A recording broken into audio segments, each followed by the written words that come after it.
아프리카 최초로 한국산 자주포 체계를 도입한 이집트가 이번에는 천무까지 탐내고 있습니다.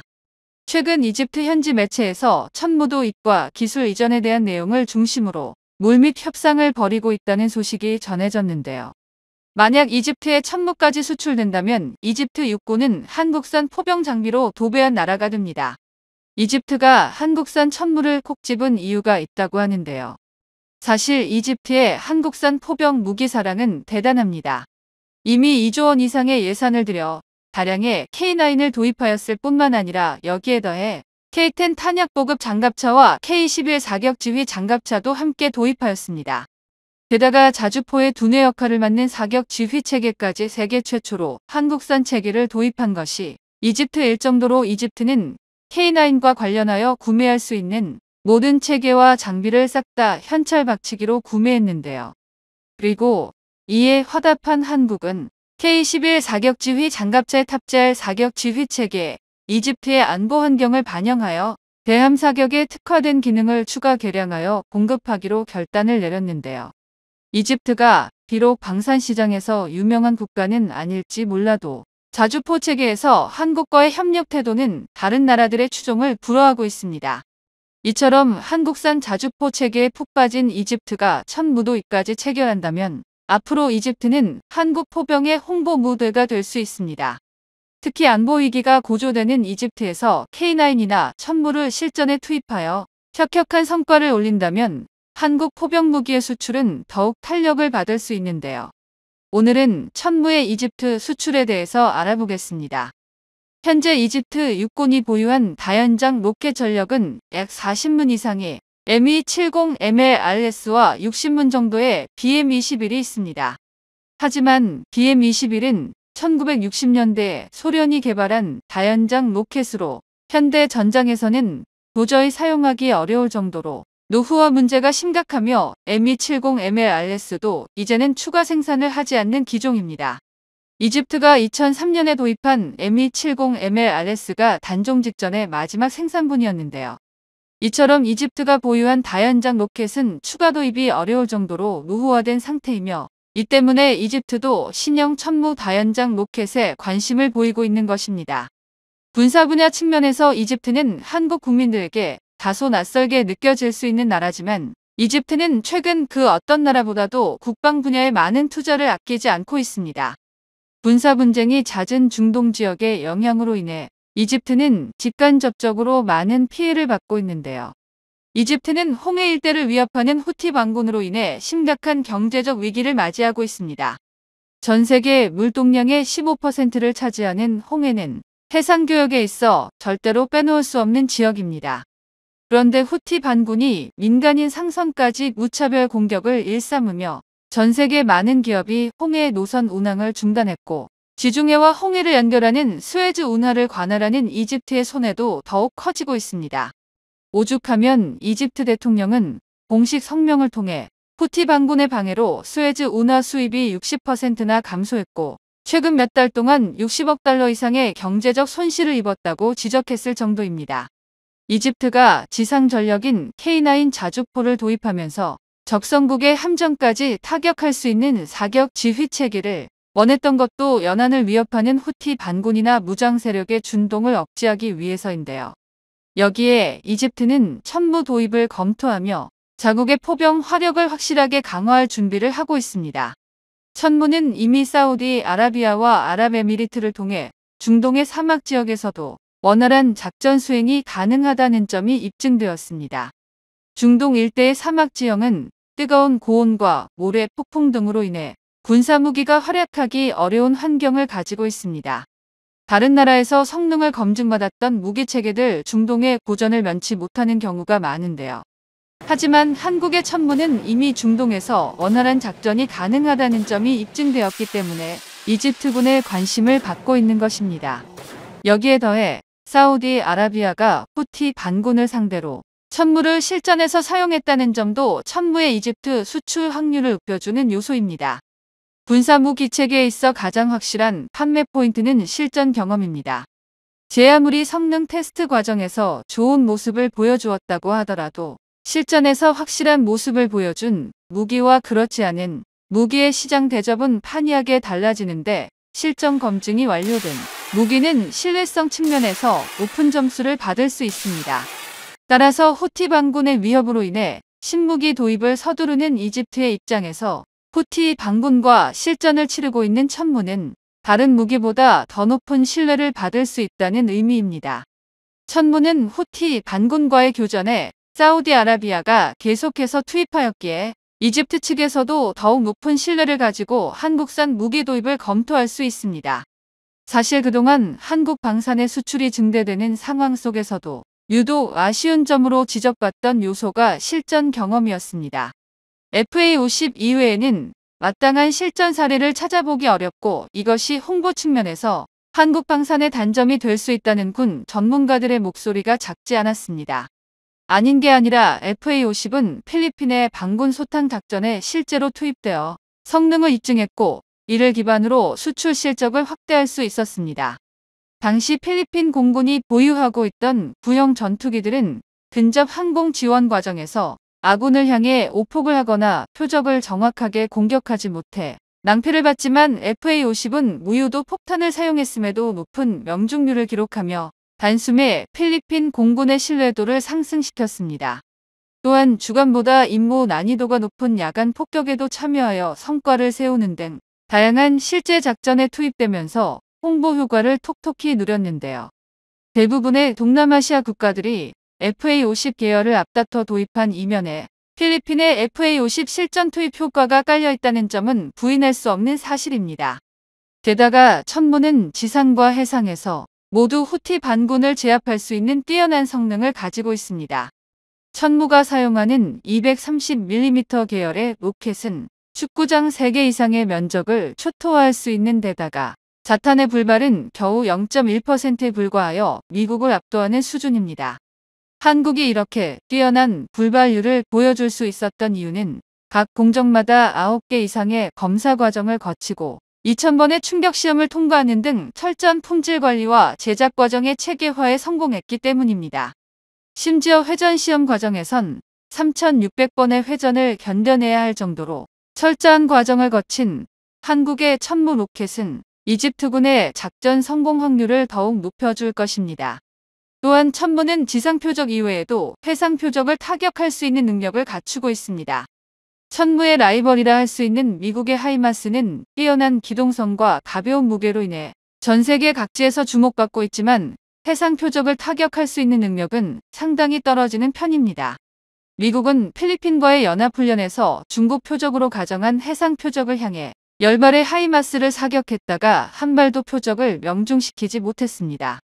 비록 다연장 로켓 체계가 해상 표적을 주력으로 상대하기 위해 개발한 무기는 아니지만 이러한 훈련 결과는 매우 아쉬운 요소인데요. 반면 우리 대한민국의 천무는 한국군의 훈련 과정에서 해상에 위치한 표적도 정확하게 명중시키는 성과를 올렸습니다. 게다가 한국은 천무에 사용하는 수출용 로켓을 대함 탄도탄으로 개량할 계획까지 가지고 있어 해상 표적에 대한 대응 능력을 중요하게 여기는 이집트군의 작전 요구 성능을 완벽하게 충족할 수 있습니다. 한국은 천무에 사용하는 수출용 로켓인 280mm CTM-MT는 적함정을 추적할 수 있는 적외선 탐색기를 추가하여 대함 공격이 가능하도록 개량할 계획입니다. CTM-MR은 160km급 사거리를 보유하고 한 번에 8발을 장착할 수 있기 때문에 대함 탄도탄을 개량될 천무와 CTM-MT는 홍해 일대 후티 반군을 확실하게 무력화할 것으로 전망되는데요. 최근 후티 반군은 해상에서 소형 고속함을 활용하여 자폭 공격 등을 감행하며 미국과 주변 국가를 위협하고 있습니다. 하지만 천무가 일시에 8발의 대함 탄도탄을 쏟아낸다면 빠르게 연안으로 침투하는 후티 반군의 자폭선을 동시다발로 타격할 수 있으며 이러한 전술적 요소는 천무가 경쟁 다연장 로켓이 보유하지 못한 강점을 보유하게 될 것입니다. 이외에도 이집트가 한국산 사격 지휘 체계를 도입한 점도 천무의 작전 효율을 더욱 높여줄 수 있는데요. 이러한 이유들로 인해 이집트는 한국 방산 기업과 천무 수출에 대한 협상을 진행하고 있습니다. 그리고 한국산 무기가 중동 일대에서 후티 반군을 제압하고 국제사회의 안전을 확보하는 것은 우리 대한민국에도 직접적으로 많은 이익을 안겨주는 일입니다. 이집트는 K9 도입에만 무려 2조 원 이상의 예산을 투입했습니다. 이는 한국이 지금까지 체결했던 K9 수출 계약 중에서도 손에 꼽힐 만큼 매우 큰 금액의 계약이었습니다. 다른 나라와 달리 해상 표적에 대한 사격 능력을 강화한 사격 지휘 체계의 수출은 해외 군사 매체로부터 이집트가 특별한 K9을 보유하고 있다는 평가를 받게 만들기도 했습니다. 대한민국이 이집트로 천무 수출까지 달성하게 된다면 이집트는 아프리카와 중동 지역 일대에서 한국산 포병 무기 체계의 광고 역할을 확실히 수행할 것입니다. 다음은 필리핀에 수출될 방산 무기에 대한 소식입니다. 필리핀에서 깜짝 놀랄 만한 소식이 들려왔습니다. 한국 방산 무기의 국방 예산을 아끼지 않는 필리핀에서 한국산 차세대 전투기인 KF-21과 함께 한국 자주포까지 도입하려고 준비 중이라고 했는데요. 필리핀은 중국의 도발에 가장 많이 노출된 나라로 남중국해에서 분쟁을 일으키는 중국에 가장 적극적으로 맞서고 있는 나라입니다. 하지만 상대적으로 국가적 체급이 약한 필리핀은 부족한 전력을 메우기 위해 보다 더 강력한 성능의 무기 도입이 절실한데요. 그리고 필리핀 국방부를 든든하게 채워줄 국가가 바로 한국인데요. 필리핀은 흔히들 우리가 생각하는 것보다 요구 조건이 더 많은 나라로 쉽지 않은 국가입니다. 그런 필리핀의 요구 조건을 완벽하게 수용할 수 있는 국가는 한국밖에 없는데요. 오늘은 필리핀에서 도입하고자 하는 한국산 무기에 대해 알아보겠습니다. 국산 초음속 전투기 KF-21의 신규 수출 계약 첫 체결이 가까워지고 있습니다. 처음부터 프로그램에 발을 걸치고 있었던 인리를 제외하면 다른 국가에 판매하는 것은 처음이 될 것 같은데요. 원래 그 후보는 사우디나 UAE가 될 가능성이 가장 높아 보였지만 최근 갑자기 필리핀이 급부상하고 있습니다. 사우디와 UAE 모두 한국의 KF-21 프로그램 참여 의사를 밝혔던 바 있고 그중 사우디의 경우 실제로 구체적인 도입 논의까지 진행했었는데요. KF-21의 공동 개발 및 수출에 더해 군용 정찰 위성을 200기 판매하는 패키지들의 조건이 오갔다는 보도가 나갔었습니다. 그런데 이 논의가 구체화되기 전에 필리핀이 갑자기 더 상세한 숫자를 들고 나타났는데요. 필리핀에서도 운용하고 있는 FA-50 블록 20평 12대와 KF-21 블록 1 10대 패키지 딜이었습니다. 필리핀 매체 맥스 디펜스가 이 내용을 보도하면서 필리핀 내에서도 KF-21 도입이 가능할지도 모른다는 기대감이 높아지고 있는데요. 게다가 필리핀에서는 공군에 이어 육군까지도 강화하려고 합니다. 필리핀은 해군과 공군 전력에서 다수의 한국산 무기를 도입하며 우월한 성능에 상당한 만족감을 드러내고 있는데요. 그렇지만 필리핀에서는 상대적으로 육상 전력에는 투자를 하지 않은 것이 사실입니다. 필리핀은 1981년 개발된 K136 구룡을 공여받아 사용하고 있었는데요. K136 구룡이라는 무기는 어디까지나 천무의 도입으로 인해 현재는 대부분의 물량이 퇴역한 상태로 기동률이 낮아 천무로 대체될 예정입니다. 그렇기에 필리핀에서도 이제 구룡을 퇴역시키고 새로운 자주포를 찾고 있는데요. 그런데 필리핀에서 도입하려는 자주포로 한국산 풍익이 후보로 올라왔다고 합니다. 해외 군사매체 글로벌 디펜스 뉴스는 최근 필리핀의 군사훈련 소식을 전했는데 이 소식에 해외의 많은 국가들은 충격에 빠졌는데요. 필리핀이 진행한 군사훈련은 포병의 임무 숙달을 목적으로 하고 있었는데 여기에 등장한 야포가 무려 미국의 M101 105mm 곡사포였기 때문입니다. 세계 자주포 시장은 이미 155mm 자주포가 자리를 잡은 현재 필리핀은 여전히 다수의 105mm 견인포를 사용하고 있는 것인데요. 현재 필리핀 육군이 보유한 핵심 포병 장비는 K136 구룡 18문과 애트모스 2000 자주포 12문이 사실상 전부입니다. 그나마 아트모스 2000은 21세기에 개발된 155mm 자주포지만 한 개 대대를 형성하기에 수량이 턱없이 모자란데요. K39 천무가 각국으로 수출되는 시점에서 아직도 구룡을 사용할 정도로 필리핀의 포병은 보유한 전력의 노후화 문제가 심각합니다. 더욱 충격적인 것은 새로운 자주포와 다연장 로켓은 턱없이 모자라다는 건데요. 하지만 이상하게도 필리핀에는 105mm 견인포가 무려 200문 이상을 보유하고 있습니다. 105mm 견인포는 제2차 세계대전 등에서 사용되었던 무기체계이며 현재는 모두 퇴역을 준비 중인 노후화된 견인포입니다. 필리핀에서 이처럼 자주포 전력의 현대화가 더딘 이유가 있는데요. 필리핀 국토가 다수의 섬으로 이루어져 있고 주로 충돌하는 적성국이 중국이기 때문에 해군과 공군력 증강이 더욱 중요했던 특성이 있었지만 이젠 더 이상 늦출 수만은 없다고 판단했는 겁니다. 그리고 필리핀은 전술적으로 풍익을 수출하는 것이 가장 적합한데요. 필리핀은 여전히 105mm 견인포를 200문 이상 보유한 나라이기 때문입니다. 이는 달리 말하면 그만큼 비축된 105mm 포탄의 양이 적지 않다는 것을 의미하는데요. 필리핀의 입장에서도 한국이 풍익을 개발한 것과 같은 고민을 할 수밖에 없는데 포병 전력과 화력 지원은 강화하면서 105mm 포탄을 계속해서 활용할 수 있는 방안을 고심하는 것은 자연스러운 일입니다. 필리핀이 풍익 도입하게 된다면 비축해놓은 105mm 포탄은 그대로 활용하면서 순차적으로 견인포를 자주포로 대체할 수 있게 되는 것인데요. 풍익은 105mm 견인포를 5톤 차량에 장착하여 자주포로 개조한 무기체계이며 한국은 340만 발이나 비축된 105mm 탄약을 재활용하기 위한 목적으로 풍익 자주포를 운용하고 있습니다. 풍익은 운전병을 포함하여 5명의 인원으로 운용할 수 있기 때문에 기존의 견인포 체계와 비교하여 무려 4명의 운용 인원이 감소하는 효과를 얻을 수 있으며 차량 정지 후 30초 이내에 방열이 가능하여 견인포와 비교하면 훨씬 더 빠른 사격이 가능한데요.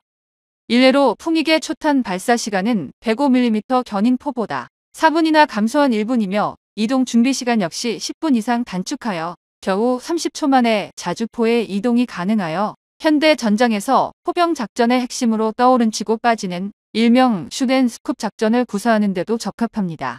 또한 최대 발사 속도는 분당 10발까지 가능하여 포탄의 위력은 155mm 자주포보다 부족할지 몰라도 화력 지원의 속도만큼은 그 어떤 155mm 자주포보다 더 빠르다는 장점도 갖추고 있는데요. 그렇기에 우리 군에서는 풍익의 수출을 염두에 두고 개발 단계부터 수출용 명칭까지 부여했었습니다. 하지만 아직까지 대규모의 수출과 관련해 알려진 바는 없었는데요. 분명 105mm는 155mm에 비해 약한 살상 반경으로 인해 전장에서 한 발 뒤로 밀려나고 있으며 한국에서 K9 자주포라는 최고의 자주포를 보유하고 있기에 수출 물량이 K9에 집중되기도 했습니다. 하지만 필리핀은 105mm 포탄을 비롯해 저렴한 가격으로 수출 가능성을 높일 수 있는데요. 또한 풍익은 K9 자주포보다 가벼운 중량을 가지고 있기에 다수의 섬으로 이뤄진 필리핀의 환경에서는 안성맞춤입니다. 무기체계 중량이 가볍다는 것은 수송에 큰 이점을 제공하는데 K9은 전투 중량이 무려 47톤으로 상당히 무거운 중량을 가지고 있습니다. 하지만 풍익은 K9 자주포보다 3분의 1에 불과한 중량을 가지고 있기 때문에 동일한 수송 조건에서는 3배 더 많은 자주포를 수송함에 적재하고 전개가 가능하다는 장점을 갖추고 있는데요. 만약 중국과 필리핀이 실제로 군사 충돌을 감행한다면 해상과 공중에서의 교전 가능성이 높지만 이와 동시에 다수의 도서 지역에서 지상 전력 간의 추가적인 군사 충돌이 일어날 가능성도 배제할 수 없습니다. 필리핀의 입장에서 수송함에 다수의 풍익을 탑재하여 각 도서 지역으로 전개해 화력 지원 임무가 끝난 풍익은 또 다른 지역으로 다시 신속하게 전개시킨다면 중국이 여러 해안과 도서 지역에서 무력 도발을 감행하더라도 충분히 이점을 가질 수 있습니다. 필리핀은 FA-50과 KF-21 같은 공중 전력을 비롯해 풍익 같은 육상 전력까지 한국산 무기로 도배하려는 계획을 세우고 있는데요. 특히 동남아시아의 풍익이 수출에 성공한다면 K9 자주포를 운용하기 어려운 국가들에게 또 하나의 수출 활로가 될 수 있기에 관심이 집중되고 있습니다. 정보가 도움되셨다면 구독과 좋아요 부탁드립니다. 이상 시스코크입니다.